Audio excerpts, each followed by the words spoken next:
God blesses those people who are treated badly for doing right. They belong to the kingdom of heaven. This whole idea that somehow being good plays out, that good people get good rewards and bad people get bad rewards. Sorry, but that's not my experience of life. Some of the best people get trampled on. Some of the worst people do well. And somewhere inside us, we know that's not right. And sometimes doing the right thing makes you persecuted.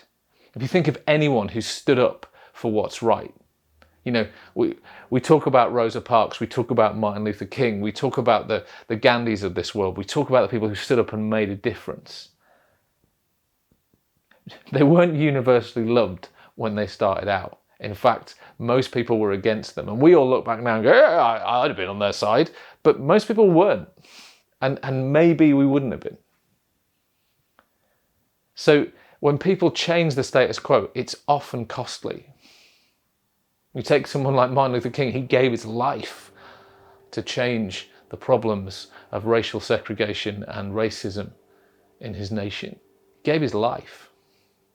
William Wilberforce, who fought the slave trade, you know, these great Christian men who made a difference, like he suffered. He was laughed at, you know, and some people would say, well, slavery only really ended because of the need for it ended. It was an economic thing that brought it to the end, and then they let Wilberforce have a win. But he fought all his life. People laugh at people trying to bring a change. And sometimes it's not just laughter, there's financial loss, there's physical loss, there's personal loss, and sometimes, you know, people get beaten and attacked and persecuted just for doing the right thing. Justice is costly. So how is that going to be brought right? Well, it's not okay. That's what our hearts say. And so Jesus, in his kind of opening statements of this amazing talk, he says, if you are going to suffer but for doing the right thing, then you'll be in the kingdom of heaven. You belong in the kingdom of heaven. It's quite hard to work out. Basically, what he's saying is there's more than this reality. There's more to life than what meets the eye. There's a reality beyond.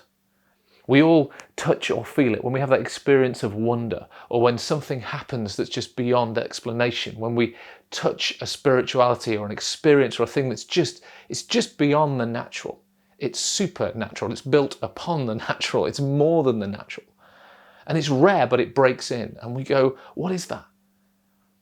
God's kingdom includes this world and this physical experience that we have. And there is a physical, spiritual experience beyond that is the kingdom of heaven. I mean, in some ways, the kingdom of heaven is the people following Jesus and bringing heaven to earth with him. But in another way, the kingdom of heaven is everything where God rules, everywhere where he is fully given leadership, lordship, and is in charge. And who he is defines what happens. So if you lose out in this life, in this world, in this reality for doing good, if you live the life of a Mother Teresa or somebody like that, well, what does it mean? You don't just get to heaven and get your reward at the end, but many of those people are so joyful and happy because they're touching something else. They're not driven by the next nice car, the better phone, the new thing that they have. They're not driven by a few better relationships or something going well at work. They're driven by something beyond what they can touch and taste and feel and see. When we truly lose our lives and give over to something bigger and do good even though we're hurt for it, then we start to see what really matters and our lives fill with meaning.